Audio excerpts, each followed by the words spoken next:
السلام عليكم ورحمة الله وبركاته.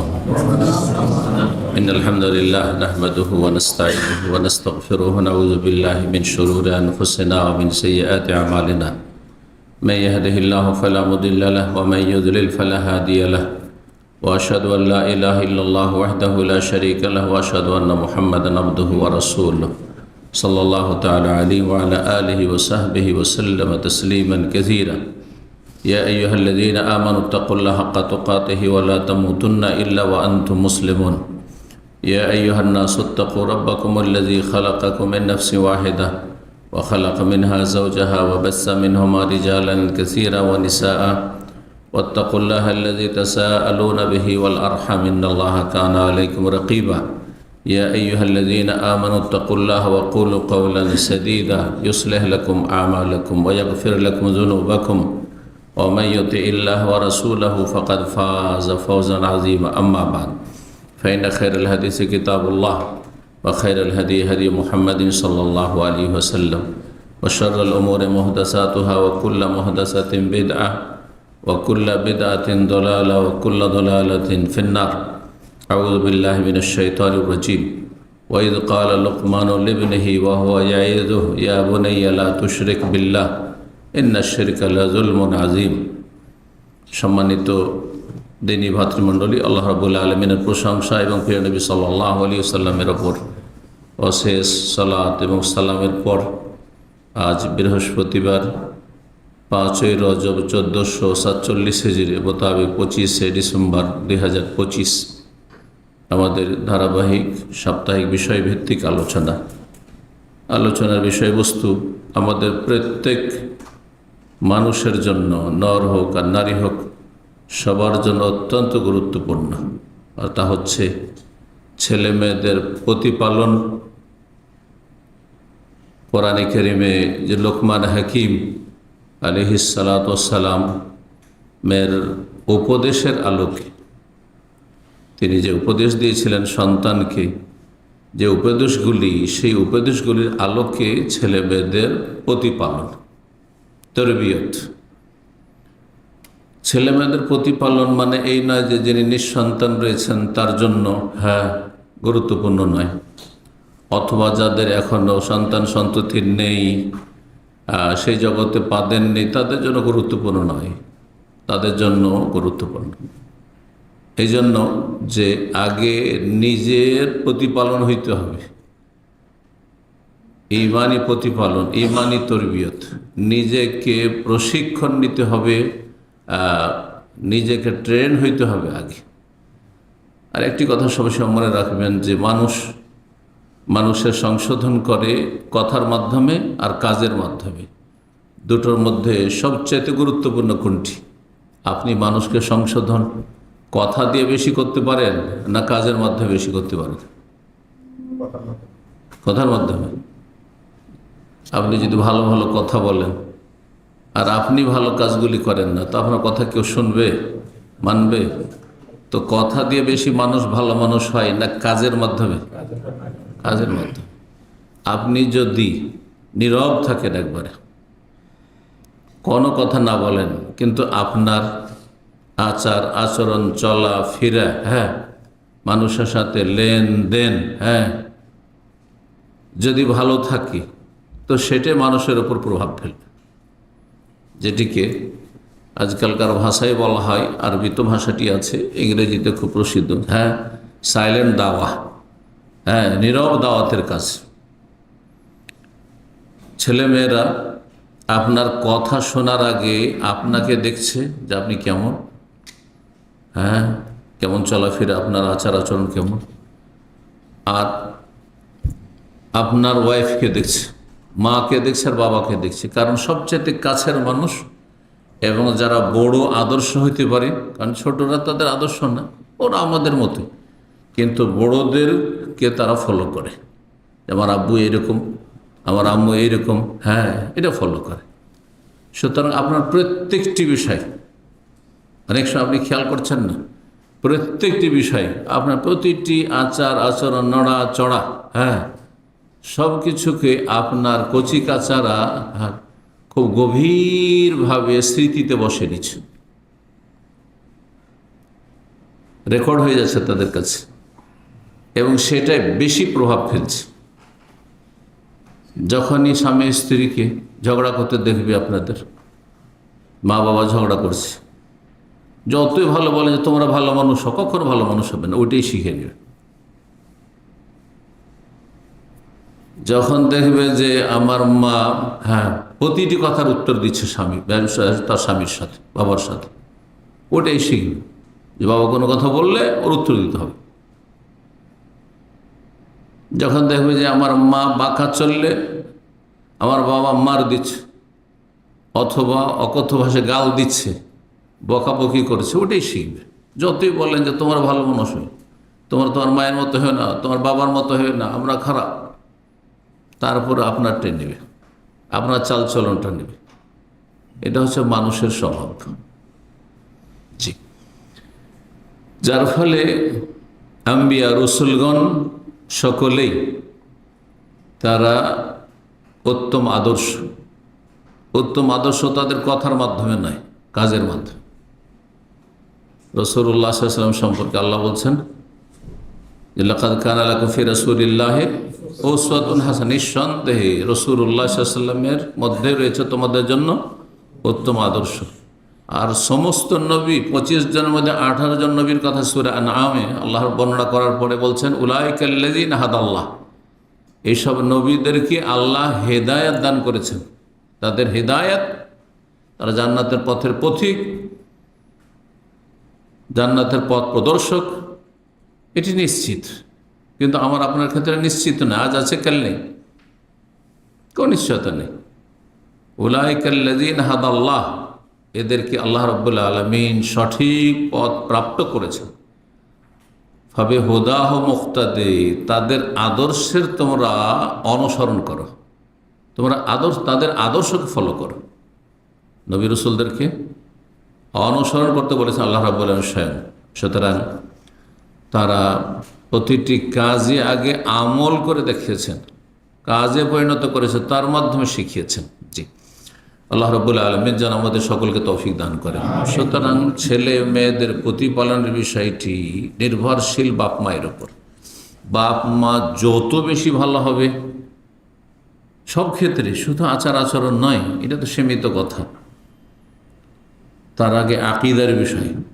বাপ মা যদি সত্যি খাঁটি মুসলিম হয়, তৌহিদ প্রতিষ্ঠাকারী, শিরক মুক্ত, নাস্তিকতা মুক্ত, এই মন্ত্রতন্ত্র যত রয়েছে, বাদ রয়েছে, সবকে বাদ দিয়ে যদি জীবনযাপন করে, তাহলে ছেলে মেয়েও সেটাই শিখবে যে এসব তন্ত্র মন্ত্র এগুলো কুফরি মতবাদ, জাতীয়তাবাদ বাদ, সমাজবাদ বাদ, পুঁজিবাদ বাদ।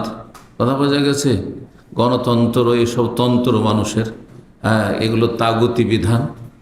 কথা বোঝা গেছে? এই যতগুলি তন্ত্র মন্ত্র রয়েছে সব বাদ, আপনাকে এটা শিখতে হবে। নাস্তিকতা বাদ, সেকুলারিজম, ধর্ম নিরপেক্ষতাবাদ বাদ, সবকে বাদ দিতে হবে। কিন্তু বাপই যদি সেকুলার হয়, বাপ যদি গণতন্ত্রকে ধর্ম মনে করে, তো ছেলে মেয়ে তাই শিখবে, ছেলে মেয়ে তাই শিখবে। জি, তো এই জন্য আকিদার ক্ষেত্রে আপনাকে আদর্শ হইতে হবে, ইবাদত বন্দেগীর ক্ষেত্রে আদর্শ হইতে হবে। আপনি ফজরে ঘুমিয়ে থাকবেন আর ছেলে মেয়েকে হেফজখানা দিয়েছেন, মেলা আছে। কিন্তু আমি এখানে বেশ কিছু জানি যাদের দেখে চেনাই মুশকিল যে তারা যে মুসলিম, না জানা তাহলে চিনতে পারবেন না। কিন্তু আবেগ যে আমার ছেলেকে হাফেজ বানাবো, মেয়েকে পর্দার মধ্যে পড়াবো, স্কুলে পড়াবো, সহশিক্ষায় পড়াবো না। মেয়েকে ভালো দেখতে চাই কিন্তু সে ভালো না, বুঝতে পারছেন? কি শিখবে আপনার ছেলে মেয়ে? যখন দেবে যে আমার এই জন্য অনেক মাদ্রাসার ছেলেরা আধা নামাজি বেনামাজি, মাদ্রাসায় গেলে চাপের মুখে নামাজি, বাড়ি আসে নামাজ ছেড়ে দেয়। এটা আমাদের দেখা, দীর্ঘ 7 বছর শিক্ষকতার ময়দানে থেকেছি। কথা বুঝেছি? এরা মাদ্রাসায় ছুটি হলে সিনেমার যুগ ছিল, এখন তো পকেটে সিনেমা, মোবাইলে সিনেমা, তাই না? আগে সিনেমা দেখবে, তারপরে বাড়ি যাবে।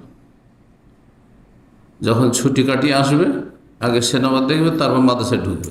কারণ মাদ্রাসা গণ্ডি থেকে তো পারছে না, কিন্তু বাপ মা ওই টাইপেরই। কিন্তু একটু ধার্মিকতা আছে, ছেলে মেয়েকে ভালো করে মানুষ, আমরা যা হয়েছি গরু ছাগল যা হয়েছে, কিন্তু ছেলে মেয়েগুলো ভালো করব। হ্যাঁ, এদের ছেলে মেয়ে সাধারণত ভালো হয় না। আল্লাহ বুঝার আমল করার তৌফিক দান করেন। ইবাদত বন্দেগীর ক্ষেত্রে, আখলাক চরিত্রের ক্ষেত্রে, লেনদেনের ক্ষেত্রে যখন বাপকে দেবে, যে কারো কাছে একটা পয়সা ধার কর্জা করতে যায় না। আর যদি কারো কাছে নেই তো ওয়াদা করলে সময়ের আগে নিজে দিয়ে আসে। আপনার ছেলে মেয়ে দেখছেন না, এগুলো শুনছে না যে আমার আব্বা এরকম, তো আব্বা দেখছে 1 সপ্তাহ 5 দিনের মধ্যে দিয়েছে। হ্যাঁ, আর যখন দেখবে যে কতবার আসছে ওই লোক, কিসের জন্য? আমার আব্বার কাছে টাকা পাবে সেই জন্য, মায়ের কাছে এই টাকা পাবে সেই জন্য, আর বলছে আচ্ছা ঠিক আছে সামনের সপ্তাহে দেবো, আবার সামনের সপ্তাহে আচ্ছা দিতে পারলাম না, আবার সামনের সপ্তাহে দেবো। দেখেছে কি শিখবে আপনার কাছ থেকে? কি তরবিয়ত নেবে আপনার কাছ থেকে ছেলে মেয়ে? আল্লাহ যেন আমল করার তৌফিক দান করেন। আমলের মাধ্যমে, কথার আগে আমলের মাধ্যমে নিজের তরবিয়ত করতে হবে আর নিজের ছেলে মেয়ের তরবিয়ত করতে হবে। তো লোকমান হাকিম তিনি নবী ছিলেন এরকম কোনো প্রমাণ নেই, কিন্তু তিনি আল্লাহর নেক বান্দা ছিলেন, কথা হাদিসে রয়েছে।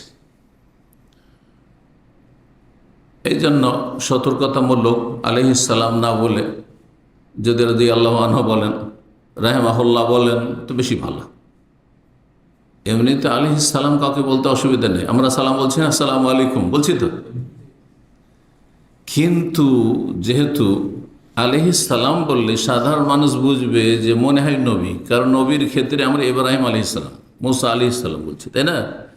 এই ভুল ধারণা থেকে মানুষকে বাঁচানোর জন্য আপনি বলবেন না, নয় এমনি সালামের শান্তির দোয়া দেওয়াতে কোনো দোষ নেই। ঠিক ওই রকমই যেমন সাহাবায়ে কেরামদের সম্পর্কে রাদিয়াল্লাহু আনহু, এটা সাধারণ মুসলিমেরাও জানে, তাই না? কিন্তু কোনো ইমামকে যদি রাদিয়াল্লাহু আনহু বলেন তো জায়েজ আছে, একজনকে বললে জায়েজ হবে না, কিন্তু সবাইকে যদি বলেন, আবু হানিফা, শাফি, মালিক, আহমদ 4 জনকে বলেন, ইমাম বুখারী, মুসলিম সবাইকে বলেন তো জায়েজ আছে। কিন্তু বিশেষভাবে শুধু আপনি যে মযহাবের মুকাল্লিদ, আপনার ইমামকে শুধু বলেন, ওইটা জায়েজ নয়। কেন? পার্থক্য কেন? যে আপনি শাফি, সেজন্য ইমাম শাফি রাদিয়াল্লাহু আনহু, আর আপনি মালিকি নন, তখন ইমাম মালিক রাহিমাহুল্লাহ, কেন? তখন জায়েজ নয়। বুঝতে পেরেছেন? কিন্তু সাধারণ লোকরা ভাববে যে উনিও কি সাহাবী নাকি, যে রাদিয়াল্লাহু আনহু বললেন উনি, যার ফলে না বলাটা বেশি ভালো। কার জন্য রাদিয়াল্লাহু আনহু? সাহাবীদের জন্য, যাতে জনগণ সহজে বুঝে নেই যে উনি হচ্ছেন সাহাবী। কারণ সাহাবী কয়জনের নাম জানেন আপনি? অনেক সাহাবী, অপ্রসিদ্ধ সাহাবী, যাদের ক্ষেত্রে আমরা অনেক সময় সন্দিহান হয়ে যাই, ইনি সাহাবী না তাবী, সাহাবীর সন্তান। 1 লাখের বেশি সাহাবায়ে কেরাম, তার মধ্যে কিছু কিছু সাহাবী আছে হয়তো একবার কখনো দেখা হয়েছে নবী সাহেবের সাথে, অথবা বাল্য জীবনে 2, 4, 5 বছর বয়স ছিল, তখন নবী সাহেব ইন্তেকাল হয়ে গেছে, তাহলে তাদের ক্ষেত্রে সন্দেহ হয় স্বাভাবিক। তো যখনই রাদিয়াল্লাহু আনহু শুনবেন তখন বুঝবেন যেন উনি সাহাবী। যাই হোক, লোকমান হাকিম আল্লাহর নেক বান্দা ছিলেন, যেমন হাদিসে রয়েছে। এই নেক বান্দা তিনি বেশ কিছু উপদেশ দিয়েছিলেন। তিনি আফ্রিকার মানুষ ছিলেন, তার জীবনে তো বলা হয়েছে তিনি আফ্রিকার মানুষ ছিলেন। আফ্রিকা, সুডান আফ্রিকা, হাবাসা, আবেসিনিয়া আফ্রিকা, তাই না? তো এইসব অঞ্চলের মানুষ ছিলেন। লোকমান হাকিম তার ছেলেকে বেশ কিছু উপদেশ দিয়েছিলেন গুরুত্বপূর্ণ, যেই উপদেশগুলি কোরআনে কারিমে আল্লাহ রাব্বুল আলামিন সূরায়ে লোকমানে, একটি সূরার নামই হচ্ছে সূরায়ে লোকমান, তার নামে নামকরণ হয়েছে, তাতে আল্লাহ বর্ণনা করেছেন। কেন আল্লাহ বর্ণনা করলেন? আল্লাহ রাব্বুল আলামিন তার কথা বর্ণনা করবেন, কিন্তু কোন একজন ভালো মানুষের উপদেশগুলি বর্ণনা করেছেন, এই জন্য সেগুলি হচ্ছে চমৎকার উপদেশ, এবং সেই উপদেশগুলি আল্লাহ রাব্বুল আলামিনের বিধানে স্বীকৃত। সেজন্য আল্লাহ রব্বুল সেগুলি বর্ণনা করেছেন। যখন রব্বুল আলামিন বর্ণনা করে দিলেন, তখন সেগুলি আর লোকমান হাকিমের কথা থাকলো না, তা কার কথা হয়ে গেল? কালামুল্লাহ, আল্লাহর বাণী। সেগুলি আল্লাহর বাণী। সুতরাং লোকমান হাকিমের উপদেশের আলোকে যেই কথাগুলি স্বয়ং রব্বুল আলমিনের, যেহেতু কোরআনে কারিমে আল্লাহর কালামে আল্লাহ স্বয়ং বর্ণনা করেছেন, সেই উপদেশগুলি সেগুলি হচ্ছে ওহীর উপদেশ, আসমানি সিলেবাস। এখান থেকে আমরা 6টি তরবিয়তি উপদেশ নিতে পারি। এই 6টি পয়েন্ট আপনাদের সামনে আজকে বর্ণনা করব। এই 6টি উপদেশে আকীদা শামিল রয়েছে, ইবাদত বন্দেগী শামিল রয়েছে, আখলাক চরিত্র আচার আচরণ শামিল রয়েছে। আর এই 3টি সমষ্টি নাম হচ্ছে ইসলাম। আপনার ধর্মীয় বিশ্বাস আকীদা ভালো, আকীদায় শিরক নেই, বেদাত নেই। আর ইবাদত বন্দেগীতে ফরজ ওয়াজিবে ঘাটতি নেই, হারাম নাজায়েজ কিছু নেই। আর আখলাক চরিত্রে মানুষের সাথে লেনদেনের ক্ষেত্রে কোনো রকমের ত্রুটি নেই, অপরাধ নেই, অন্যায় নেই। তাহলে আপনি পারফেক্ট মুসলিম। উদখুলু ফিস-সিলমি কাফা, ইসলামে পূর্ণরূপে আপনি প্রবেশ করতে পেরেছেন। বাস বর্ডারের কাছে না আসলে হলো, কারণ বর্ডারের কাছে আসলে বিপদ। কখন অজান্তে বর্ডার ক্রস করে গেলে আসামির কাঠগড়ে চলে যেতে হবে, হ্যাঁ, জেল হাজতে চলে যেতে হবে। ঠিক ওইরকম আল্লাহর জেল হাজত হচ্ছে জাহান্নাম, বর্ডারে যাওয়া যাবে না। এই জন্য কোরআনে কারীম আল্লাহর উপরে বর্ডার থেকে সাবধান করেছেন, ওয়াতিলকা হুদুদুল্লাহ ফালা তা'তাদুহা। এ হচ্ছে আল্লাহর সীমানা, এই সীমা লঙ্ঘন করিও না, বর্ডার ক্রস করিও না। ফালা তা'তাদুহা, অন্য আয়াতে ফালা তাকরাবু, ধারে কাছে যেও না, বর্ডারের কাছে যেও না। বর্ডারের কাছে বাস করা যে কি ঝুঁকিপূর্ণ, যারা বর্ডারে বাস করে তারাই জানে, আমরা জানি। আমার গ্রামের বাড়ি মাত্র 1 কিলোমিটার দূরে ছিল একসময়, চাঁপাইনবাবগঞ্জের বর্ডারে। ভালো মানুষদের বাসই নয় সব এলাকা, পেরেশানি শেষ নেই। যেতাম সৌদি আরব থেকে, সৌদি আরবের সামান নিয়ে হয়তো গেলাম, কখনো সামানটা আমার ব্যাগে আছে আবার নিয়ে আসছি, হ্যাঁ, সামনে হ্যাঁ বিএসএফ বলে এটা চেক করবো আমরা, বাস ছুটে যাচ্ছে, আমার ট্রেন ছুটে যাবে, আবার চেক করে বসে দেখলাম যে এইসব এলাকা ভালো মানুষের বাস নয়। এগুলো তো যে ব্ল্যাক করে বেড়ায় 2 নম্বরই কাজ, বাংলাদেশের পণ্য ভারতে ঢুকাবে, ভারতেরটা বাংলাদেশ ঢুকাবে, আর না হয় চুরি বাটপারি করবে। হ্যাঁ, ওদের জায়গায় এগুলো, রাগ করবেন না যারা বর্ডারে বাস করেন। কিন্তু ভালো মানুষ, হ্যাঁ, মান সম্মানের সাথে বাস করে এসব এলাকা মুশকিল। উদাহরণ দিতে যাচ্ছিলাম যে আল্লাহর দিনের বর্ডারের কাছে গেলে ওই রকমই, জি, মান ইজ্জত নষ্ট হবে, মানে আল্লাহর আযাবের সম্মুখীন হইতে পারে। হারামে চলে গেলেই আল্লাহর আযাবের সম্মুখীন হবে। জি, আল্লাহ বোঝার তৌফিক দান করেন। মানুষ জুলুম করে কিন্তু আল্লাহ জুলুম করেন না। কিন্তু আপনি জুলুম করবেন যে বর্ডারের কাছে গেলেই দেখে লাগবে ভালো, তখন ওইদিকে ঢুকে পড়বেন, ওইদিকে বেনিফিট, হ্যাঁ, তখন আপনি ফেঁসে যাবেন। তো এই উপদেশগুলি কোরআনে কারিমে আল্লাহর বর্ণনা করে সূরা লোকমান আয়াত নম্বর 13 থেকে 19। কয়টি আয়াত? 13 থেকে 19, হ্যাঁ, 6টি না 7টি? 13, 14, 15, 16, 17, 18, 19, 7টি আয়াত রয়েছে। 7টি আয়াতে উপদেশ রয়েছে। প্রথম উপদেশ সবচেয়ে গুরুত্বপূর্ণ কি? এই যে 3টি বিষয় বললাম, আকীদা বা তৌহিদ, আল্লাহর একত্ব, ধর্মীয় বিশ্বাস, আর একটা ইবাদত বন্দেগী, হ্যাঁ, যেমন হ্যাঁ সালাত, নামাজ, যাকাত, রোজা, হজ, উমরা ইত্যাদি, হ্যাঁ। আর 3 নম্বর হচ্ছে হ্যাঁ আখলাক চরিত্র, হ্যাঁ, আচার আচরণ, হ্যাঁ, লেনদেন, মানুষের সাথে চলাফেরা, সুসম্পর্ক, হ্যাঁ, মানুষের হক নষ্ট না করা। কোনটা বেশি গুরুত্বপূর্ণ? হ্যাঁ, আকীদার বিষয়টি, আল্লাহর তৌহিদ, আল্লাহর একত্ব প্রতিষ্ঠা করা, এবং আল্লাহর একত্ব বিরোধী যতগুলি বিষয় রয়েছে, শিরক হোক, নাস্তিকতা হোক, কুফরি হোক, অথবা কপটতা, মুনাফিকি হোক, আকীদার সমস্ত কিছু থেকে, মানব রচিত যা কিছু ধর্মকর্ম হোক, অথবা মানব রচিত হ্যাঁ কোনো রাষ্ট্রীয় আইন কানুন হোক, সবগুলি হচ্ছে তৌহিদ পরিপন্থী, ইসলামী আকীদা পরিপন্থী। যেমন মানবরচিত ধর্মকর্ম হচ্ছে পীরতন্ত্র। এক শ্রেণীর লোকেরা মানবরচিত বলে শুধু ওই রাষ্ট্রীয় আইন কানুনের যেগুলো মানবরচিত রয়েছে সেগুলির আলোচনা করে, কিন্তু তাদের নিজের আকীদাতে শিরক, বেদাত আর সুফি ইজমের গুমরাহি ঢুকে আছে। অথচ একটা ধর্মীয় পোশাক পরে আছে আর একটা বেধর্মিতার পোশাক পরে আছে। কাকে দেখে মানুষ বেশি প্রতারিত হবে?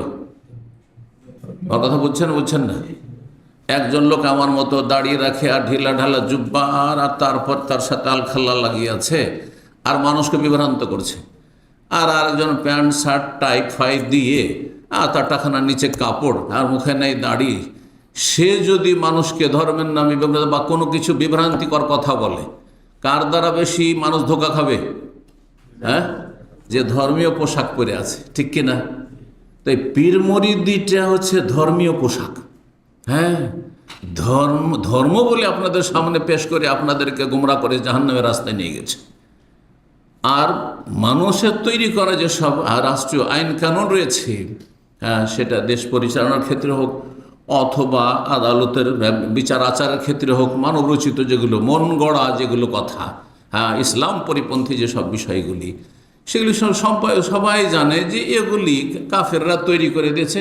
আর এক শ্রেণী মুসলিমরা যারা কাফেরদের হয়ে অনুসরণকারী, কাফেরদের অন্ধ অনুসারী, কাফেরদের ভক্ত আর দিন সম্পর্কে মূর্খ, তারা সাদরে গ্রহণ করে নিয়েছে।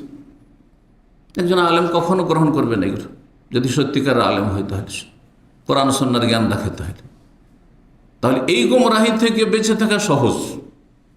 কিন্তু ধর্মীয় পোশাক পরে যে গুমরাহিটা এসছে, এই গুমরাহির ক্ষেত্রে যদি সজাগ না, সাধারণ মানুষ তো বুঝতে পারবেন না, কারণ তারাও আধ্যাত্মিকতার নামে, রুহানিয়াতের নামে, আত্মার পরিশুদ্ধির নামে, ভালো মানুষ বানাবার নামে মুরিদ বানাচ্ছে আর শিরক করাচ্ছে, কুফরি করাচ্ছে, মাজার পূজা করাচ্ছে। ধোঁকা খেয়ে যাবেন সেখানে যদি ইসলামের জ্ঞান না থাকে। তাহলে তো এই জন্য প্রথম যে তরবিয়তটি, নিজের তরবিয়ত বলবেন না, কিন্তু আগে নিজেকে প্রশিক্ষণ প্রাপ্ত করা, নিজে ট্রেন হওয়া, তারপরে ছেলে মেয়েকে ট্রেন করা। তাহলে আপনার ছেলে মেয়ে ভালো হবে। আপনি যেমন রঙের, সেই রঙে আপনি রঞ্জিত করতে চেয়েছেন আপনার ছেলে মেয়ে, এটা সহজ। কিন্তু আপনার কালার আলাদা আর ছেলে মেয়েকে অন্য কালারে আপনি রঙাতে চান, এটা সম্ভব না, এটা খুব কঠিন। ব্যতিক্রম যদি আল্লাহর চূড়ান্ত ফয়সালা থাকে যে স্পেশাল আল্লাহ কোন দিয়ে আল্লাহ রাব্বুল আলামিন গোবরে পদ্মফুল তৈরি করে, সেটা ভিন্ন বিষয়। তো প্রথম যে তরবিয়ত, সেটি হচ্ছে তৌহিদের তরবিয়ত। ছেলে মেয়েদের প্রতিপালন হইতে হবে কিসের ওপর?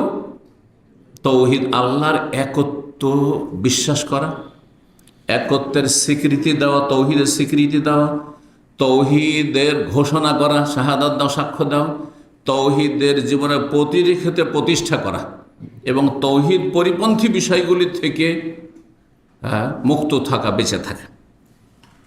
আর তা হচ্ছে শিরক, কুফর এবং নেফাক। এটি হচ্ছে ইমানি তরবিয়ত। তাহলে প্রথম তরবিয়ত হচ্ছে ইমানি তরবিয়ত, আকিদার তরবিয়ত। এই শিক্ষা কোন আয়াতে রয়েছে? আয়াত নম্বর 13 সূরা লোকমানের। ওয়াইদ ক্বালা লোকমান লিবনিহি ওয়া হুয়া ইয়াইযুহু। স্মরণ করো যখন লোকমান তার সন্তানকে বলেছিল, ওয়া হুয়া ইয়াইযুহু, উপদেশ দিতে গিয়ে, ছেলেকে উপদেশ দিচ্ছে। এখনো মগজ মস্তিষ্ক কচি হয়ে রয়েছে। চারা গাছকে আপনি যেভাবে মানুষ করেন সেভাবে মানুষ,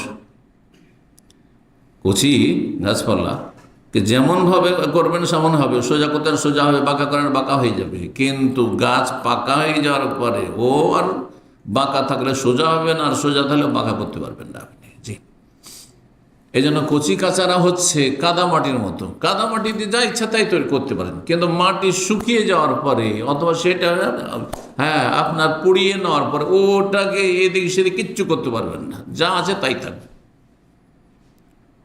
ছোট থেকে যারা ইমানি তরবিয়ত নেবে, সেই তরবিয়ত ফলপ্রসূ হবে, স্থায়ী হবে, দীর্ঘায়িত হবে।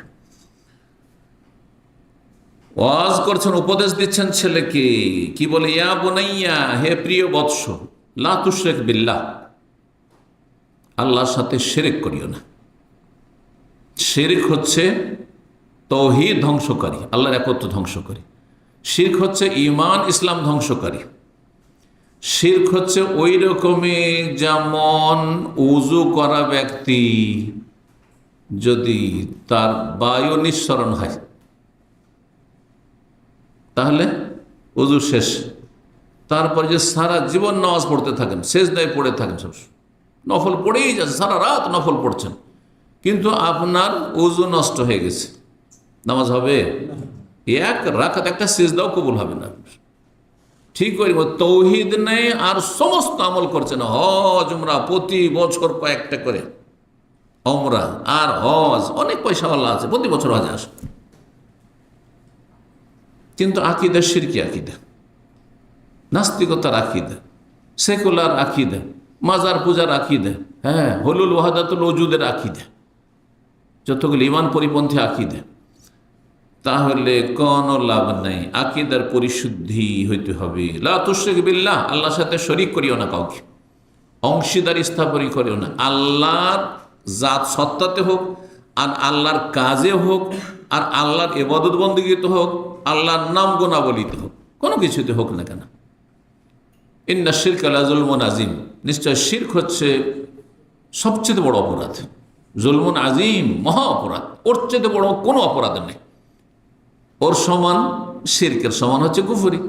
কেউ বলছে আল্লাহ নেই, আর কেউ বলছে তিন আল্লাহ আছে। খ্রিস্টানরা বলছে তিন এলা আছে, হ্যাঁ, হিন্দুরা বলছে 33 কোটি দেবতা আছে, বুঝছেন না? আর যারা বলছে যে হ্যাঁ কলুবুল মুমিন আরশুর রহমান, পীরতন্ত্রের কথা বলি, তাদের শিরকের কথা বলি। মুমিনের কলব হচ্ছে আল্লাহর আরশ, মুমিনের কলব হচ্ছে আল্লাহর আরশ। এটা কারা বলছে? হিন্দু, খ্রিস্টান, ইহুদি, বুদ্ধিস্ট, এটা মাজার পূজারীরা, এরা পীর পূজারীরা বলছে যে মুমিনের কলব নাকি আল্লাহর আরশ, তাহলে যত কল্লা তত আল্লাহ। তাহলে হিন্দুরা তো 33 কোটি বলছে, তারপরে তো তার চাইতে বেশি বাড়িয়ে দেবে, কারণ কত 33 কোটি চাইতে অনেক বেশি, তাই না? হ্যাঁ, তাহলে চিন্তা করুন আপনি কোথায় আছেন, তাহলে চিন্তা। অথচ জাতি তো মুসলিম, কিন্তু আকীদা মুসলিম না আপনি।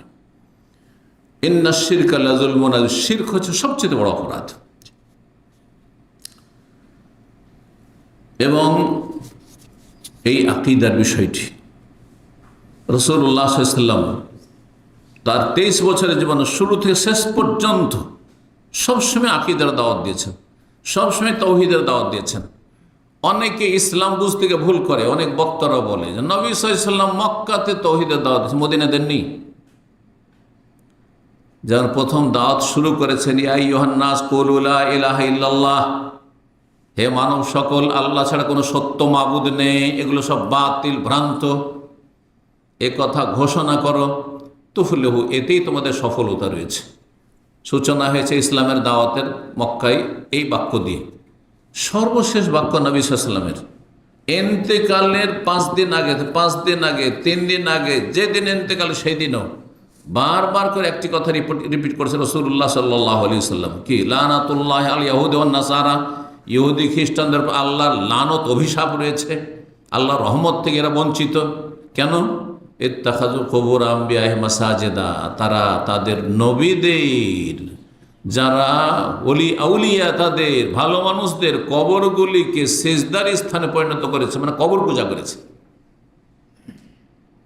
কবর পূজা থেকে সাবধান করেছেন। অথচ মানুষ শেষ অবস্থায় নিজের পরিবার নিয়ে চিন্তা করে, নিজের স্ত্রীদেরকে নিয়ে কী করে খাবে এরা, হ্যাঁ, নিজের ছেলে মেয়ে নিয়ে চিন্তা করে, নিজের আপনজন প্রিয়জন নিয়ে চিন্তা করে, সংসার নিয়ে চিন্তা করে না। এই জাতি নিয়ে চিন্তা, যেই জাতিকে তৌহিদের ওপর আমি রেখে গেলাম, এই জাতি একসময় মাজার পূজা শুরু করে দেবে। কবরের কথা বলা হয়েছে, কবর পূজা শুরু করে দেবে, কবর পাকা করে সেজদা করবে, কবর দেবে, মসজিদের মধ্যে কবর দেবে, আর কবর সম্পর্কে বাড়াবাড়ি করে এরা মুশরিক হয়ে যাবে। এক রাস্তা দিয়ে ইসলামে ঢুকেছিল জন্মসূত্রে, আর এক রাস্তা দিয়ে বেরিয়ে যাবে। আল্লাহ হেফাজত করুন। তো ঈমান আকীদা আমাদের হইতে হবে যারা আদর্শ, রাসূলুল্লাহ সাল্লাল্লাহু আলাইহি ওয়াসাল্লাম পরে কার আদর্শ, খাঁটি ইসলাম জানার জন্য কার আদর্শ? আজকালকার জামানার লোকেরা। কিন্তু যদি বলা হয় যে সাহাবায়ে কেরামগণ, তারা আজকালকার মতো দল ছিল, এত দল ছিল, 2টো দল ছিল সাহাবীদের যুগে, 3টা দল ছিল, কিছু ছিল না। কানান নাস উম্মাতান ওয়াহিদা, এক জাতি ছিল, সমস্ত সাহাবায়ে কেরামদের আকীদা ছিল তৌহিদি আকীদা, আল্লাহর একত্বের আকীদা, সমস্ত রকমের শিরক কুফরি মুক্ত আকীদা, বেদাত মুক্ত আকীদা। সুতরাং রাসূলুল্লাহ সাহাবায়ে কেরামগণ যেইভাবে ইসলামকে বুঝেছেন, যেইভাবে ইসলাম পালন করেছেন, যেভাবে ইসলামের কথাগুলি পেশ করেছেন, সেটা আমাদেরকে সামনে রাখতে হবে রাসূলুল্লাহ সাল্লাল্লাহু আলাইহি ওয়াসাল্লামের কথা কাজের পরে। জি, এই জন্য বিভিন্ন হাদিসে নবী সাল্লাল্লাহু আলাইহি ওয়াসাল্লাম সম্পর্কে সাহাবায়ে কেরাম বর্ণনা করছেন। নবী সাল্লাল্লাহু আলাইহি ওয়াসাল্লামের কবর হাদিস আছে না? আজকালকার মানুষরা কি বলছে? নবীর, বিশেষ করে বেদাতপন্থীরা কি বলছে? নবীর কবর বলছে। নবীর মাজার না, নবীর রওজা। নবীর হইলে রওজা হয়ে গেল, আর যদি পাকা কবর হয়, পীরদের হয়, তাহলে কি হয়ে গেল? ওটা মাজার হয়ে গেল। ওটাকেও কবর বলা যাবে না, হলে বেয়াদবি হয়ে যাবে। কিন্তু আপনার বাপ মা যে আপনার জনক, তাদের কবরগুলি কবর হয়েই থেকে গেল, মাজার হওয়ারও চান্স পেল না। বুঝতে পারছেন? কোথা থেকে পেলেন এই ইসলাম? এই ইসলাম তো সাহাবায়ে কেরাম শিখে যাননি। মা আয়েশা রাদিয়াল্লাহু তাআলা আনহা, ঘরের মানুষ, সবচেয়ে প্রিয়তম নবী সাল্লাল্লাহু আলাইহি ওয়াসাল্লাম, তিনি বলছেন নবী সাল্লাল্লাহু আলাইহি ওয়াসাল্লাম কবর, নবী সাল্লাল্লাহু আলাইহি ওয়াসাল্লাম কবর। তিনি বলছেন মাতান নবী সাল্লাল্লাহু আলাইহি ওয়াসাল্লাম, নবী মারা গেছেন। আমাদের সে অধিকাংশ মুসলিমরা মনে করে যে হায়াতুন নবী, নবী বেঁচে আছেন। হায়াতুন নবী মানে কি? বেঁচে আছেন। মা আয়েশা বলছেন মারা গেছেন, আপনি বলছেন বেঁচে আছেন। আপনারটা ঠিক না আয়েশাটা ঠিক? চিন্তা করুন তো দেখি, তাহলে আপনি কোন ইসলাম পালন করছেন? আপনি কোন ইসলামে বিশ্বাসী? আপনি ভ্রান্ত ইসলামে বিশ্বাসী। এই ইসলাম আল্লাহ কবুল করবেন না আপনার থেকে। এই জন্য তরিকায় আসতে হবে সাহাবায়ে কেরামদের তরিকায়, যেটি রাসূলুল্লাহ সাল্লাল্লাহু আলাইহি ওয়াসাল্লামের ছেড়ে যাওয়া নির্ভেজাল খাঁটি তরিকা। এই মর্মে বেশ কিছু আয়াত রয়েছে। সূরা বাকারার 137 নম্বর আয়াত, আল্লাহ ফাইন আমানু বিমিসলি মা আমানতু বিহি, পরের লোকেরা যদি ঈমান নিয়ে আসে তোমাদের মতো ঈমান। আল্লাহ কোরআন নাযিল হওয়ার জামানে সম্বোধন করছেন কারাকে? সাহাবীরাকে, তাই না? তখন সাহাবীরা ছিলেন। তোমাদের মতো তাদের ঈমান যদি হয়, তাহলে আমাদের ঈমানটা কার মতো হইতে হবে? সাহাবীদের ঈমানের মতো। সাহাবীরা কি বলতেন যে নবী আলিমুল গায়ব, নবী হাজির নাজির? আরে মা আয়েশার মালা হারিয়ে গেছে, হ্যাঁ সফরে ছিলেন, হার ছিঁড়ে পড়ে গেছে, বাথরুম করতে গিয়ে মাঠে গিয়ে ছিঁড়ে পড়ে গেছে। আর যেমনই ছিঁড়ে পড়েছে, ওইখানে ওর ওপরে মোট বসে গেছে। দুইবার হারিয়েছে, তার মধ্যে একবার ঘটনা এরকম, ওরটা বসে গেছে। নবী সাল্লাল্লাহু আলাইহি ওয়াসাল্লাম সাহাবায়ে কেরাম সবাইকে ওটা মাঠ খুঁজালেন, কিন্তু খুঁজে পাওয়া গেল না। হাদিস ফাবাসনাল বাইর, তারপর আমার উটটাকে উঠালাম যে চলো চলে যেতে হবে, হার আর পাওয়া গেল না। যখন উটটাকে দাঁড় করলাম, ফাওয়াজাদানাল ইকদা তাহাতা, উটের পেটের তলায় মালাটি পড়ে পেলাম, পড়ে আছে। যেই নবী উটের পেটের তলায় মালা পড়ে আছে জানেন না, তিনি নবী আলিমুল গায়ব, আপনার খবর রাখছেন, আমার খবর রাখছেন, আমার আমল সম্পর্কে অবগত, আপনার আমল সম্পর্কে অবগত। এসব কথা আমাদের দেশে আকীদা, অধিকাংশ মুসলিমদের আকীদা এগুলো, যে নবী সব জানছেন আমাদের। নবী নাকি হাজির নাজির, হাজির হয়ে যান নাকি? নাউযুবিল্লাহ। নাজির মানে সবকিছু নাকি দেখছেন। এগুলো সাহাবীদের আকীদা ছিল না, সব শিরকি আকীদা। তো আল্লাহ বলছেন যদি তারা তোমাদের মতো ইমানদার হয়, ফাইন আমানু বিমিসলি মা আনফাকাতিহি, তাহলে হেদায়েত পাবে, তাহলে হেদায়েত, তাহলে জান্নাতের রাস্তা। আর না হলে নয়। ওয়াইন তাওয়াল ফাইনহুম ফি শিকাক, আর যদি অন্য রাস্তা ধরে সাহাবীদের তরিকা বাদ দিয়ে, তাহলে তারা বিভিন্ন বিরোধে রয়েছে, ইসলাম বিরোধিতায় রয়েছে তারা। ফাসায়াকফিকাহুমুল্লাহ, আল্লাহ তাদের প্রতিহত করার জন্য যথেষ্ট, তাদের অনিষ্টতে রক্ষা করার জন্য যথেষ্ট। সূরা নিসার আয়াত 115 আল্লাহ বলছেন ওমাই ইউশাকিকির রাসূল মিন বাদি মা তাবায়্যানা, কেউ যদি রাসূলুল্লাহ সাল্লাল্লাহু আলাইহি ওয়াসাল্লাম বিরুদ্ধাচরণ করে, অথচ হেদায়েত কোরআন হাদিস দিয়ে স্পষ্ট হয়ে গেছে, ওহী আছে, কোরআন হাদিস সুরক্ষিত আছে মানুষের কাছে, বিভিন্ন ভাষায় অনুবাদ হয়ে গেছে, ব্যাখ্যা হয়ে গেছে। ওয়াত্তাবি গায়রা সাবিলিল মুমিনিন, মুমিনদের রাস্তা বাদ দিয়ে অন্য রাস্তা যদি ধরে, তো সেই যুগের মুমিন ছিল সাহাবীরা, সাহাবীদের রাস্তা বাদ দিয়ে অন্য রাস্তায় চলছেন আপনি। সাহাবীদের যুগে দেখান যে একজন সাহাবী মিলাদ করেছে, একজন সাহাবী শবে বরাতের রাত্রে নফল পড়েছেন, দেখান। একজন সাহাবীর নিয়ত পড়ে নামাজ শুরু করেছেন, হয়তো দিন নামাজ শুরু করেছেন। একজন সাহাবী সম্মিলিত মোনাজাত করেছেন, আর বাকি মুক্তাদির আমিন আমিন বলেছেন। দেখান দেখি কোথাও। দেখাবেন না আর সঠিকটা মানবেন না। ধর্মের ক্ষেত্রে গরজ নাই, শুধু পেটেরই গরজ, তাহলে পেটই পাবেন, জান্নাত পাওয়া যাবে না। আপনাকে আগে আপনার ধর্মকর্ম জান্নাতটাকে সবচেয়ে বড় গরজ বানাইতে হবে। আমি জান্নাতের রাস্তা আমি নিশ্চিত কিনা আমার জন্য। আল্লাহ বুঝার আমল করা তৌফিক দান করেন। যদি রাসূল সাল্লাল্লাহু আলাইহি ওয়াসাল্লামের কেউ নাফরমানি করে, বিরুদ্ধে চলে, ওয়াত্তাবি গায়রা সাবিল, মুমিনদের রাস্তা বাদ দিয়ে অন্য রাস্তায় চলে, নুয়াল্লিহি মা তাওয়াল্লা, আল্লাহ বলছেন আমি জবরদস্তি হেদায়েত করব না, যেদিকে যাবে সেদিকে ঘুরিয়ে দেবো। নুসলিহি জাহান্নামা, জাহান্নামে ঢুকিয়ে দেবো। আল্লাহ বলছে নুসলিহি জাহান্নাম, স্পষ্ট। আল্লাহু আকবার। আল্লাহ বুঝার তৌফিক দান করেন। এক নম্বর তরবিয়ত তাহলে, হ্যাঁ, ছেলে মেয়েদের ক্ষেত্রে, নিজেদের ক্ষেত্রে কিসের? তৌহিদ তরবিয়ত, আকীদার তরবিয়ত। 2 নম্বর তরবিয়ত হচ্ছে আল্লাহর পরে সবচেয়ে বেশি কার হক? আল্লাহর হক এর সাথে শামিল হচ্ছে রসুলের হক। তো আল্লাহ এবং রসুলের হকের পরে কার হক বেশি? পিতা মাতার হক, তাই না? এই জন্য কয়েকটি আয়াতে কোরআনে কারীম আল্লাহ রাব্বুল আলামিন আল্লাহর ইবাদতের পরেই বনা অবিল ওয়ালিদাইনে ইহসানা, আল্লাহ তা'বুদু ইল্লা ইয়াহু অবিল ওয়ালিদাইনে ইহসানা ওয়া আবুদুল্লাহ ওয়া লা তুশরিকু বিহি অবিল ওয়ালিদাইনে ইহসানা। আল্লাহর ইবাদত করো, শিরক করিও না, আর তারপরে পিতা মাতার সাথে সদ্ব্যবহার করো, ভালো আচরণ করো। আর এটি ছিল দ্বিতীয় তরবিয়ত, দ্বিতীয় উপদেশ লোকমান হাকিমের ছেলের জন্য। ওয়াসাইনাল ইনসানা বিওয়ালিদাইহি, আল্লাহ বলছেন লোকমান হাকিমের উপদেশটি, আমি আল্লাহ রাব্বুল আলামিন উপদেশ দিচ্ছি মানুষকে পিতামাতার সাথে সদাচরণ করার জন্য। কেন? পিতামাতার বড় এহসান, অবদান রয়েছে। হামালাথু উম্মুহু ওয়াহানান আলা ওয়াহান, মা এক কষ্টের ওপর আর এক কষ্ট, কষ্ট আর কষ্ট, কষ্ট আর কষ্ট, গর্ভধারণের কষ্ট, প্রসব বেদনার কষ্ট, তারপরে স্তন্যদানের কষ্ট, আর সে ছেলে এই কচি বাচ্চা কতবার যে পেশাব পায়খানা করেছে, কতবার যে বিছানা খারাপ করেছে, কতবার যে কাপড় খারাপ করেছে, সুবহানাল্লাহ, কতবার খেতে বসেছে, মায়ের আমরা দেখতে পাই খেতে বসেছে, এক লোকমা মুখে দেয়নি, ক্ষুধার্ত হয়ে আছে, আর দিকে বাচ্চা পেশাব পায়খানা করে দিল, কান্না শুরু করে ছুটে চলে যেতে হলো বাচ্চা দেখার জন্য। কত কষ্ট করেছে চিন্তা করুন তো দেখি, কত বছর কষ্ট করতে হয়েছে মাকে। মা ঘরে পরিচর্যা করেছে আপনার, আর বাইরের যত প্রয়োজন সব পূরণ করেছে বাবা। মানে মা পাবে কোথায়? কোথায় মা আপনার জন্য ফুড পাবে? হ্যাঁ, মা যদি ভালো খেতে না পায় তো কোথা থেকে মায়ের দুধ পাবেন আপনি, আর পেয়েছেন আপনি? চিন্তা করুন।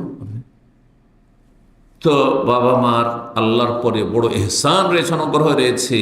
আল্লাহর বলছেন 2 বছর, দীর্ঘ 2 বছর দুধ পান করিয়েছে। অফিসাল ফি আমাইন, তারপর আনিশ করলি ওয়ালে ওয়ালিদাইক, সুতরাং আমি আল্লাহ সৃষ্টি করেছি, আমার ইবাদতের জন্য হেদায়েত করেছি, আমার শুকরিয়া আদায় করো। তোমাকে রিজিক দিচ্ছি, তোমাকে সব কিছু নিয়ামত দিয়েছি, সুস্থ থাকার উপায় উপকরণ দিয়েছি, আমার শুকরিয়া আদায় করো। ওয়ালে ওয়ালিদাইক, আর পিতা মাতার শুকরিয়া আদায় করো।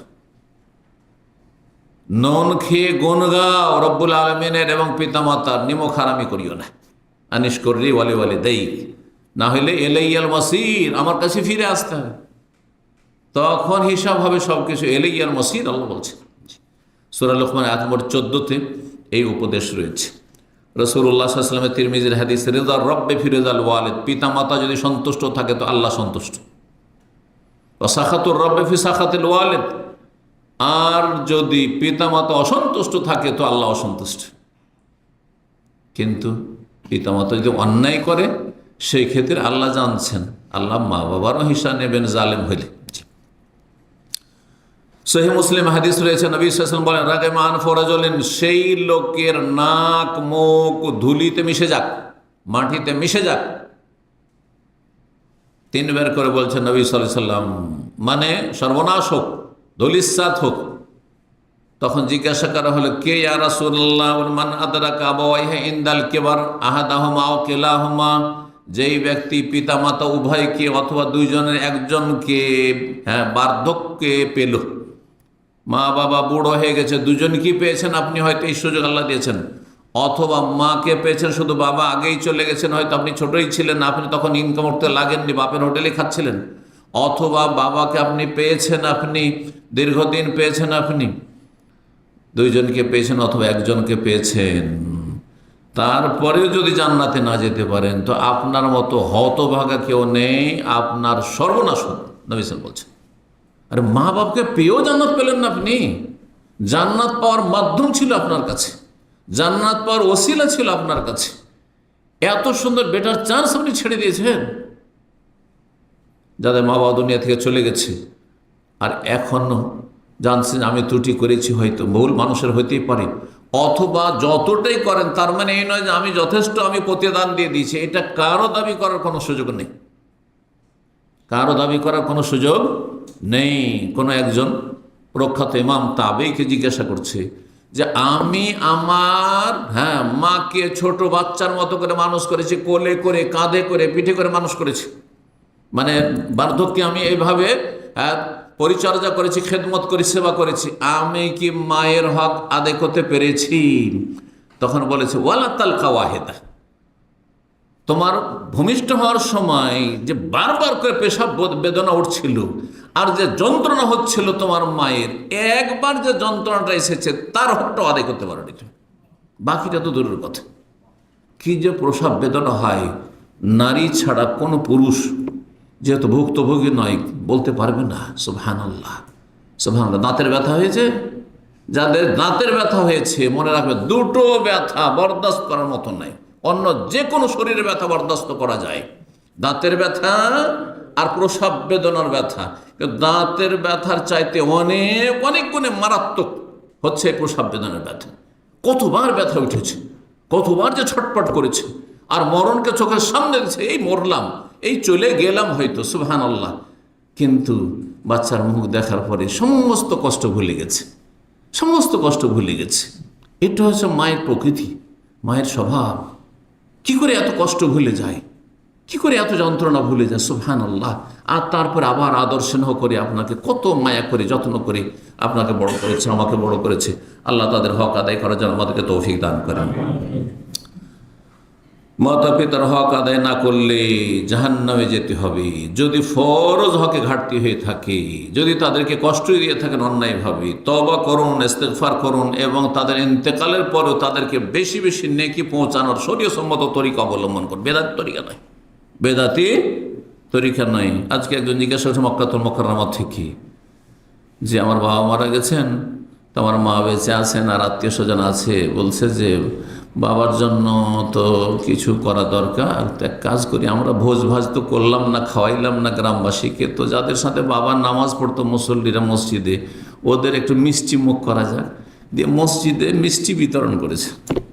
বলছে এটা জায়েজ কিনা, আর এইটা করলে আমার বাবার কোনো ক্ষতি হবে কিনা, তারপরে যারা করেছেন তাদের কি হবে। আমি বললাম যে আপনার বাবা যদি এটার উপরে সন্তুষ্টি প্রকাশ করে গিয়ে থাকেন যে করিও আমার জন্য, তাহলে উনিও গুনাহগার, এ গুনাহতে শামিল, এ বেদাতে শামিল। আর যদি উনি এসব সমর্থন করতেন না, আর ওনার ইন্তেকালের পরে অজান্তে লোকেরা করেছে, যারা এতে শরিক, পয়সা দিয়ে শরিক, সময় দিয়ে শরিক, সমর্থন দিয়ে শরিক, সবগুলি গুনাহগার, এ বেদাতে লিপ্ত, হারাম কাজে, এবং সবগুলি গুনার কাজ করেছে, তাদের তওবা করা ফরজ।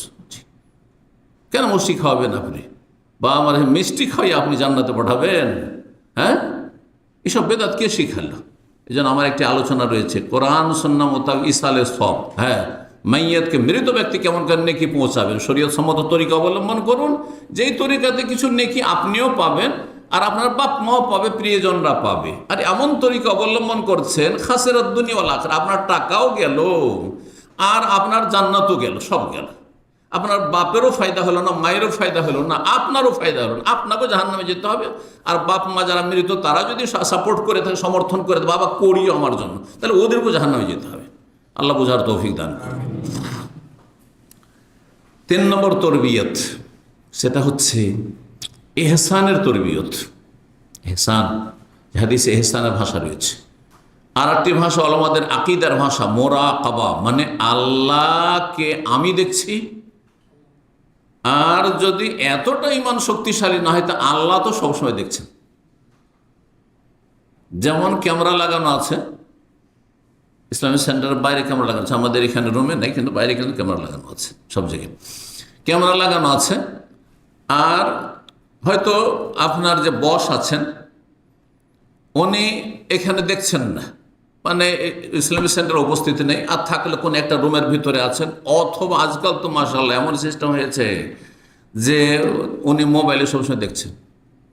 এখান থেকে ইউরোপ, আমেরিকা, সারা দুনিয়ার কোনো জায়গায় চলে গেছেন, আর কোথায় কি হচ্ছে না হচ্ছে মোবাইলে দেখছেন যে হ্যাঁ আমার ইসলামিক সেন্টারে কি হচ্ছে, আমার অফিসে কি হচ্ছে। দু একটি ঘটনা বলি। একবার আমাদের ইসলামিক সেন্টারে দুপুরবেলা জোহর থেকে আসর এই সময়টা তো অফিসে কেউ থাকে না, তো টয়লেটের ওই ফ্যান চালিয়ে চলে গেছে কেউ, আর সেখানে একটু আগুন লেগে গেছে, একটু ধোঁয়া বেরোচ্ছে। আমাদের অ্যাসিস্ট্যান্ট ডাইরেক্টর মোবাইলে দেখে বলছে ধোঁয়া কেন বেরোচ্ছে ইসলামিক সেন্টারে, এই 4-5 বছর আগের ঘটনা। ধোঁয়া কেন বেরোচ্ছে, তাড়াতাড়ি করে টেলিফোন করেছে আমাদের ওই যে টেকনিশিয়ান রয়েছে মোতাসিম, তাকে, এই দেখো ধোঁয়া কেন বেরোচ্ছে, দেখা যাচ্ছে যে এখানে আগুন ধরে গেছে। সুবহানাল্লাহ, এটা তো আমাদের ইসলামিক সেন্টার কথা বলছি। এখানে আর একটি কোম্পানি আছে, সেখানে একজন আমাদের দিনী ভাই ছিলেন, বলছেন যে আমার বস আমেরিকাতে ছিলেন সেই দিন, আর দেখছেন যে পার্কিং থেকে একটা গাড়ি কেউ বের করছে, এমন সময় যেই সময়টা কোনো অফিস টাইম না, গাড়ি বের করছে মানে আমার পার্সোনাল নিজের স্বার্থে নিজের কাজে ব্যবহার করার জন্য। সাথে সাথে ওখান থেকে টেলিফোন করতেছে যে এই সময় কেন গাড়ি পার্কিং থেকে বেরোলো। সুবহানাল্লাহ, দুনিয়ার ক্ষেত্রে আমরা এত ভয় পাই যে না ক্যামেরা লাগানো আছে সাবধান, যদিও দূরে আছে, আপনি দেখছেন না কিন্তু ও দেখছে, বুঝছেন না, অথবা সামনেই আছে সবসময় দেখছে, বসের অফিসে বসে আছেন আর সামনে তিনিও দেখছেন আপনিও দেখছেন, তখন আপনার চালচলন চলাফেরা কেমন হবে চিন্তা করুন তো দেখি। দুনিয়ার ক্ষেত্রে মানুষকে আমার মতে আপনার মতো 3.5 হাতের মানুষ, হয়তো আপনি তার চাইতেও ভালো মানুষ আপনার বসের চাইতে, এত যদি আপনি সতর্ক সাবধান চলেন, রব্বুল আলামিন যিনি সর্বশক্তিমান, যিনি আলিমুন খাবির সব কিছুর সূক্ষ্ম খবর রাখেন, যিনি বাসিরুন যিনি সব কিছু দেখছেন, সামিউন সর্বশ্রোতা সব কিছু শুনছেন, হ্যাঁ, আর উপরন্ত আল্লাহ রাব্বুল আলামিন ক্যামেরা লাগিয়ে রেখেছেন, 2 ফেরেশতার ক্যামেরা এখানে আর ওইখানে, ইয ইয়াতালাক্কাল মুতালাক্কিয়ান আনিল ইয়ামিন ওয়া আনিশ শিমালি কাঈদ, বসে আছেন ফেরেশতা, সব কিছু রেকর্ড হচ্ছে। সুবহানাল্লাহ, আর সেই রেকর্ড আপনার সামনে আমার সামনে হাসর মাঠে পেশ করে দেওয়া হবে। কোনোদিন চিন্তা করছেন আপনি, মনে করছেন যে আমি তো একা রুমে থাকি, রুমে কেউ থাকে না, নগ্ন ছবি দেখছেন আপনি, ব্লু ফিল্ম দেখছেন, অথবা কোনো মেয়ের সাথে আপনি চ্যাটিং করছেন বেগানা মহিলার সাথে, অথবা আপনি কোনো অবৈধ সম্পর্ক করছেন, অথবা হারাম কিছু মদ খাচ্ছেন, অথবা আরও কোনো নোংরামি করছেন, আপনি যে কোনো পাপ করছেন, এক কথায় ভাবছেন আমাকে তো কেউ দেখে না, কারণ রুমে তো আমি একাই থাকি। সুবহানাল্লাহ, মানুষকে এত ভয় করেন, মানুষকে লজ্জা পান, কিন্তু মানুষের রব যিনি সর্বশক্তিমান, হ্যাঁ, যার গুণগুলির কথা কিছুটা ইঙ্গিত করলাম, আপনি একটু ভয় পান না, যার পকড়াও থেকে আপনি একটু বাইরে যেতে পারবেন না আপনি। আরে মানুষ যত শক্তিশালী হোক না কেন, প্রশাসন যত শক্তিশালী হোক না কেন, তারপর অনেক অপরাধীকে ধরতে পারে না, অনেক অপরাধী হাতছাড়া হয়ে যাচ্ছে, তালাশ করে পাচ্ছে না, কারণ তারা গায়েব অদৃশ্য জানে না, হয়তো তারা ব্যর্থ হয়ে যাচ্ছে। কিন্তু রব্বুল আলামিনকে কেউ ব্যর্থ করতে পারে না, আসমান জমিনে আল্লাহকে কেউ অপারগ করতে পারে না। কোরআনে একাধিক জায়গায় এই কথা রয়েছে। এহসান সম্পর্কে জিবরাইল আলাইহিস সালামের হাদিস জানা আছে, তাতে জিবরাইল আলাইহিস সালাম একজন মানুষের রূপ ধরে এসে কয়েকটি প্রশ্ন করলেন নবী সাল্লাল্লাহু আলাইহি ওয়াসাল্লাম। যেমন একজন সাধারণ কোনো মানুষ এসেছে, আসার পরে পরিচয় না মানুষের রূপ ধরে আর প্রশ্ন করে, সাহাবীরা সব শুনছেন, আপনি ভাবতে পারেন যে জিবরাইল মানুষের রূপ ধরে এসেছেন, কিন্তু কেউ চেন না ওই লোককে। চলে যাওয়ার পরে যখন প্রশ্ন করে চলে গেলেন, তখন নবী সাল্লাল্লাহু আলাইহি ওয়াসাল্লাম জিজ্ঞাসা করছেন ওমরকে বা সাহাবাকে, আপনাদের চিনলে এটা কে? বুঝলেন না, জানি না তো, আমরা চিনতে পারলাম, মদিনারও লোক না, হ্যাঁ, একেবারে অপরিচিত লোক। হাজা জিবরিল আতাকুম লিউআল্লিমাকুম আমরা দীনকুম, তোমাদের কাছে জিবরাইল আলাইহিস সালাম মানুষের রূপ ধারণ করে এসেছিল তোমাদেরকে দিনের মৌলিক বিষয়গুলি শিক্ষা দেওয়ার জন্য, জানাবার জন্য। কারণ জিজ্ঞাসার মাধ্যমে অনেক কিছু জানা যায়। আপনি হয়তো মাসলা মাস জিজ্ঞেস করতে জানেন না, কিন্তু আপনার চাইতে সিনিয়র ভাইয়েরা জিজ্ঞাসা করার মাধ্যমে আর একটা গুরুত্বপূর্ণ কথা জেনে নিলাম আজকে। হ্যাঁ, আমার তো কল্পনাতে ছিল না এই কথাটি, আমি তো জিজ্ঞাসাই করতে পারতাম না, ঠিক না? তো জিবরাইল আলাইহিস সালাম ইসলাম সম্পর্কে প্রশ্ন করেছিলেন, ঈমান সম্পর্কে প্রশ্ন করেছিলেন, এহসান সম্পর্কে প্রশ্ন করেছিলেন, কিয়ামত কখন জিজ্ঞাসা করেছিলেন, আর কিয়ামতের লক্ষণ সম্পর্কে জিজ্ঞাসা করেছিলেন। 3 নম্বর যে প্রশ্ন ছিল সেটি শুধু এখানে বলবো, সেটি আখবিরনি আনিল এহসান, বলুন তো এহসান সম্পর্কে, এহসানের তাৎপর্য কি, এহসানের ব্যাখ্যা কি, এহসান কাকে বলে? এহসান মানে নিষ্ঠা, এহসান মানে আন্তরিকতা, এহসান মানে খলুসিয়াত, এহসান মানে সদাচরণ, ব্যাপক অর্থ রয়েছে। কিন্তু এখানে সংজ্ঞা এর কি, ব্যাখ্যা কি? নবী সাল্লাল্লাহু আলাইহি ওয়াসাল্লাম আনতা আবুদাল্লাহ কান্নাকা তারাহু, তার 2টি রুকন, 2টি পার্ট রয়েছে। যদি প্রথমটি পারেন সবচেয়ে ভালো, আপনার সবচেয়ে শক্তিশালী আপনার ঈমান, না হলে কমপক্ষে দ্বিতীয়টি অবশ্যই থাকতে হবে। দ্বিতীয়টি যদি না থাকে তাহলে আপনার ঈমান শুধু নামের ঈমান, কাজের কোনো ঈমান, ইসলাম নয়। আনতা আবুদাল্লাহ, আল্লাহর ইবাদত বন্দি করি। ইবাদত বন্দি মানে শুধু নামাজ না, মুসলিম জীবনটা পুরোটাই ইবাদত, এ কথা বুঝেন ভালো করে। মুসলিম জীবনটা পুরোটাই হচ্ছে ইবাদত। দেখেন, যখন আপনি নামাজ পড়ছেন নামাজের ইবাদতে আছেন, কিন্তু নামাজ পড়া শেষে যখন এদিক সেদিক ঘোরাফেরা করছেন তখন আপনি কোনো পাপ করছেন না। কেন? পাপ করা হারাম, সেই জন্য এই চেতনা নিয়ে, এই বিশ্বাস নিয়ে। আর একজন নামাজও পড়লো না আর পাপ করছে, আপনার মতো সে মানুষ, ও পাপ করছে, হ্যাঁ, অথবা দোকানে গিয়ে সে মানুষকে ধোকা দিচ্ছে, হ্যাঁ, ওয়ার্কশপে গিয়ে মানুষকে ধোকা দিয়ে মিথ্যা কথা বলছে আর হারাম ইনকাম করছে, আর আপনি হালাল পাক পবিত্র জীবন যাপন করছেন, বিছানায় শুয়ে ভালো কিছু শুনছেন, অথবা এমনি বসে আছেন। আপনার জীবনটা ইবাদতের জীবন, এটিকে বলা হয় নেগেটিভ ইবাদত। পাপ থেকে বেঁচে থাকা, পাপ মুক্ত থাকার, বা পাপ করছেন না, এটি আপনার ইবাদত। 24 ঘন্টা একজন পাপীর কাছেও সময় আছে দিনে, আর 24 ঘন্টা আমার কাছে সময় আছে।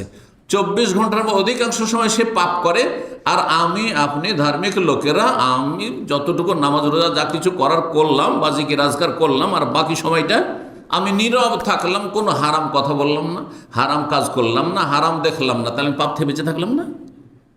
এই জন্য মুসলিম জীবনটা পুরোটাই ইবাদতের জীবন। তা আনতা আবুদাল্লাহ মানে এই নয় যে শুধু নামাজের সময় যেন আল্লাহকে দেখছো, এটা নয়, ভুল কথা। বরং সব সময় যেন তুমি কি করছো, কান্নাকা তারাহু, এমন ভাবে চলাফেরা করবে, এমন তোমার লাইফ স্টাইল হবে, জীবনযাপন হবে, যেন আল্লাহকে দেখছো।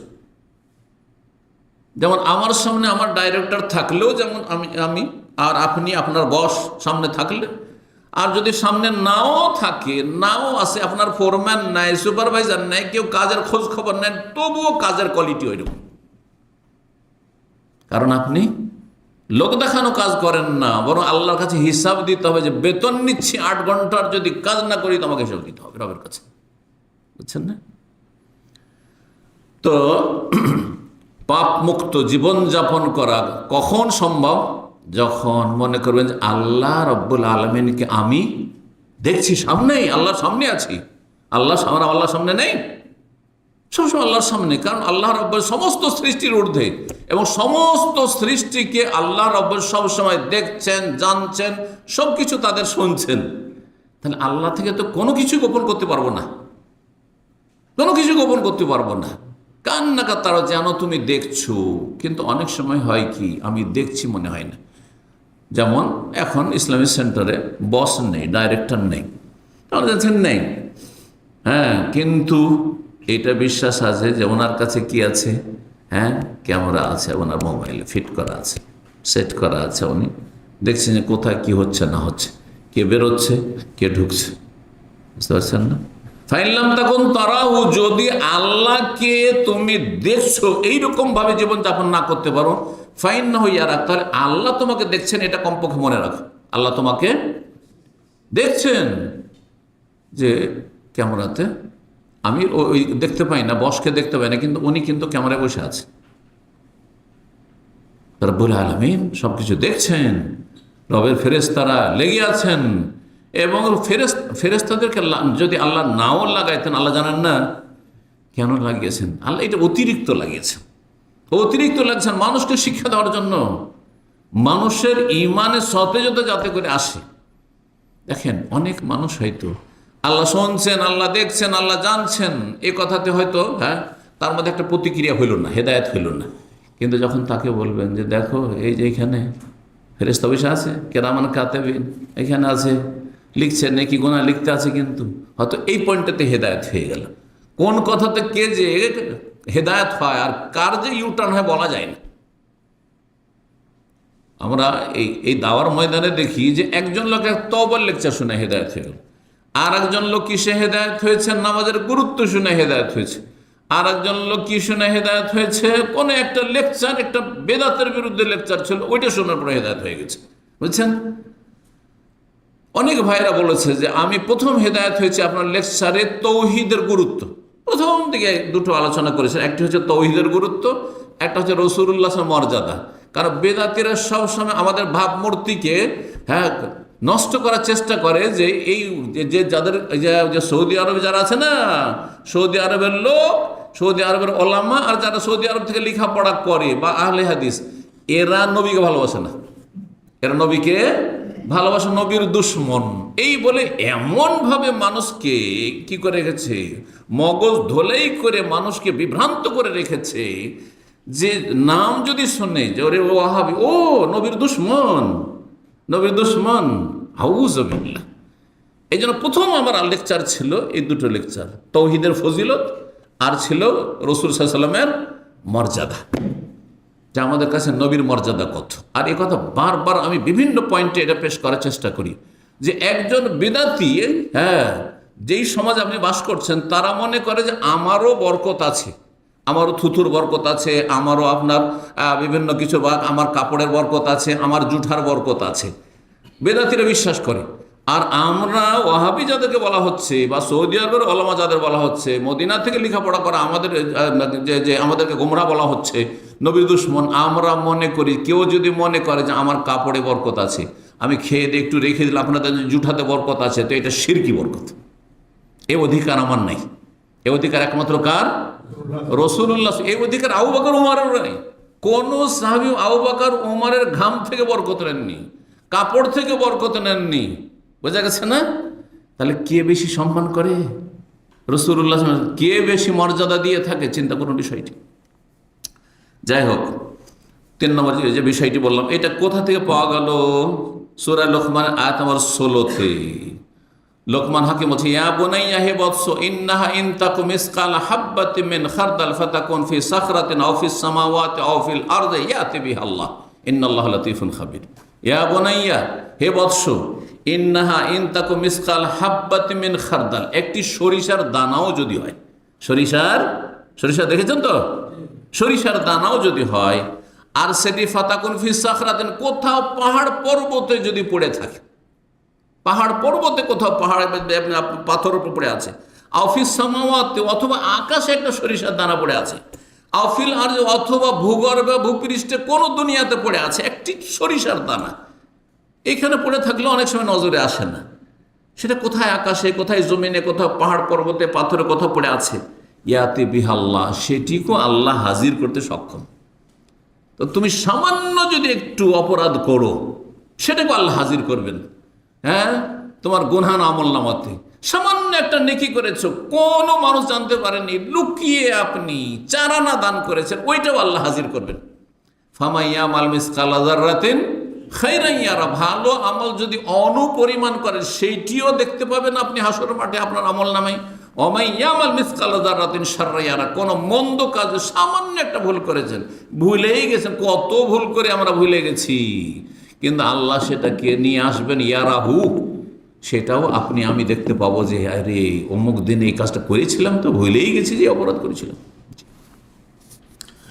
তো এই শিক্ষা লোকমান হাকিমের তরবিয়ত থেকে পাওয়া যায়। ছেলে মেয়েদেরকে কি তরবিয়ত করবেন তাহলে?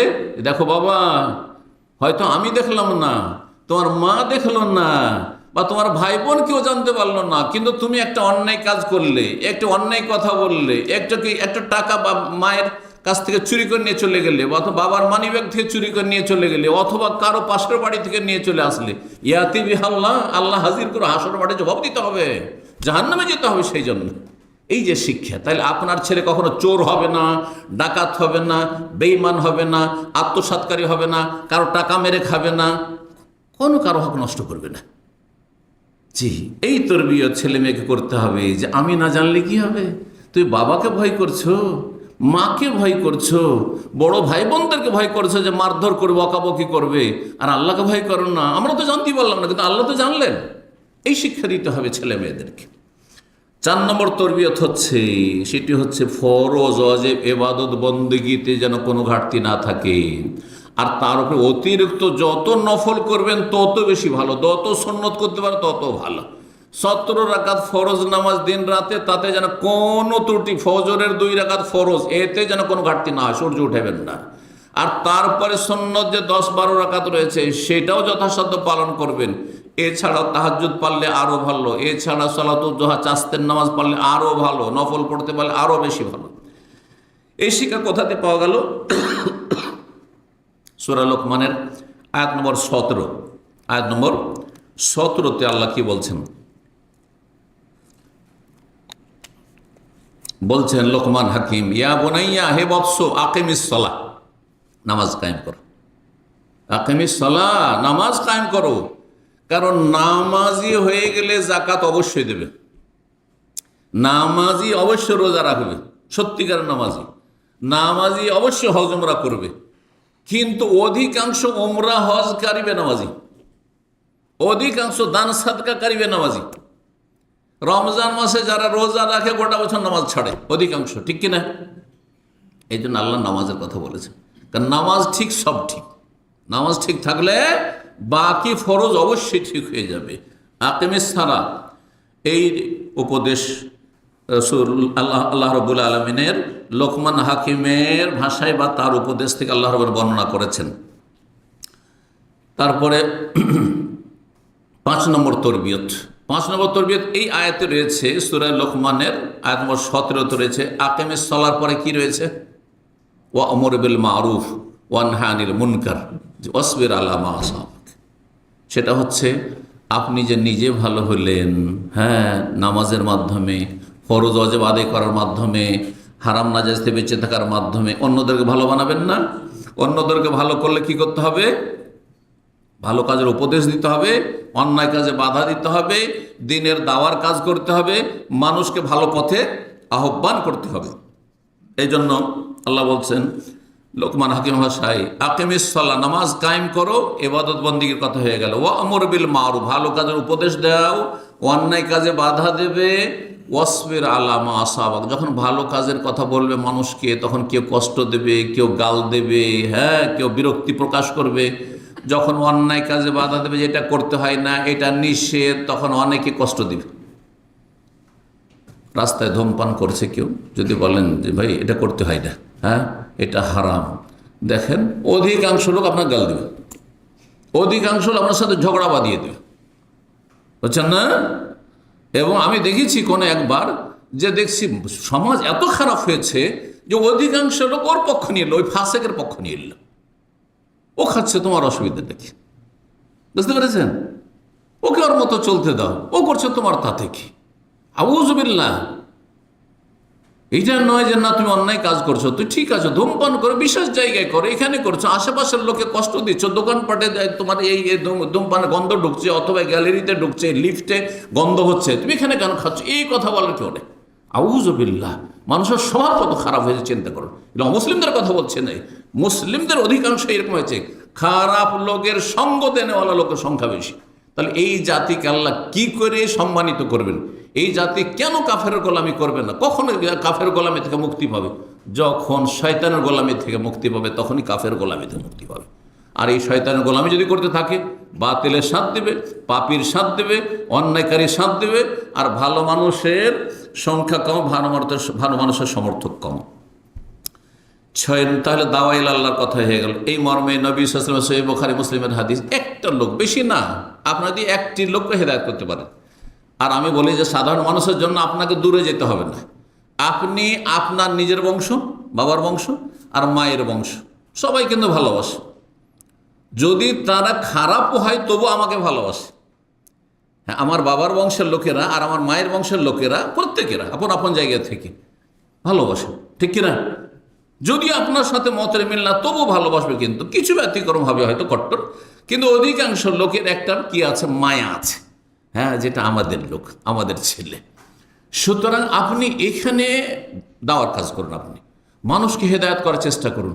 আপনার বংশ থেকে বাপ চাচা আত্মীয় স্বজন থেকে একজনকে যদি নামাজি বানাইতে পারেন, একজনকে যদি আল্লাহ ভীরু বানাইতে পারেন, একজনকে জান্নাতের পথে লাগাইতে পারেন, আপনার মায়ের বংশে আপনি মামা নানাদের ওখানে গেলেন আর সেখান থেকে একজনকে যদি জাহান্নামের রাস্তাতে জান্নাতের রাস্তায় নিয়ে আসতে পারেন, এটা বেনিফিট। নবী সাল্লাল্লাহু আলাইহি ওয়াসাল্লাম বলছেন, ইয়াহদি আল্লাহু বিকা রাজুলান ওয়াহিদান, একজনকে যদি তুমি হেদায়েত করতে পারো, একজনকে, বেশি নয়, হ্যাঁ, তাহলে কি হবে? হ্যাঁ, লা ইয়াহদি আল্লাহু বিকা রাজুলান ওয়াহিদ খায়রুল লাকা মিন হুমরিন নাম। লাল উট আরবদের সেই যুগে সবচেয়ে দামি মূল্যবান সম্পদ ছিল। যেমন আজকাল সবচেয়ে দামি গাড়ি যেটা হইতে পারে, সেই রকম ছিল লাল উট আরবদের কাছে সে যুগ, কারণ উটের বাহন ছিল মরুভূমির জাহাজ। তো লাল উটের চাইতে উত্তম হচ্ছে একজন লোকের হেদায়েত, কারণ একজন লোক হেদায়েত হইলে সে তোমার ওসিলাতে জান্নাত গেল, এবং সে যতগুলি নেকি করবে এক ভাগ করে নেকি তোমার আমলনামাতে অ্যাড হইতে থাকবে, হ্যাঁ, যোগ হইতে থাকবে। পক্ষান্তরে লাল উট নিয়ে করবে এটা কি? তুমি লাল উট দুনিয়া পর্যন্ত মরে গেল, লাল উট শেষ, আর তোমার আগে লাল উট মরে গেলেও শেষ, ঠিক কিনা? দুনিয়ার কোনো মূল্য নেই, আজ আছে কাল নেই। 6 নম্বর সর্বশেষ তরবিয়তি উপদেশ লোকমান হাকিমের ছিল চরিত্রবান হওয়া। চরিত্রবান হওয়া, এই মর্মে সূরা লোকমানের আয়াত নম্বর 17 থেকে 19 কয়েকটি বিষয় বর্ণনা করেছেন আল্লাহ রাব্বুল আলামিন লোকমান হাকিমের ভাষায়। সন্তানকে সম্বোধন করে, ওয়ালা তুসাইর খাদ্দাকা লিন-নাস, মানুষের সাথে দেখা হইলে মুখ বাঁকা করে কথা বলিও না। আপনার সামনে কেউ এসছে আর যদি কথা বলেন আপনি এইরকম হয়ে থাকেন, ওর দিকে চোখে না তাকান, তো বলে অহংকারী, বলবে না? বা আমার সাথে কথা বলতে চাই না, কি আমার উপরে তার অভক্তি অনীহা আছে নাকি? এর ব্যবহার কেন এত খারাপ? হ্যাঁ, যদি মুখটা ঘুরিয়ে নেন, কার সাথে দেখা হইলে এদিকে সামনে আর চট করে মুখটা ঘুরিয়ে নেন, কীভাবে? যে আমার সাথে শত্রুতা আছে, হ্যাঁ, জি, ভুল বুঝবেন।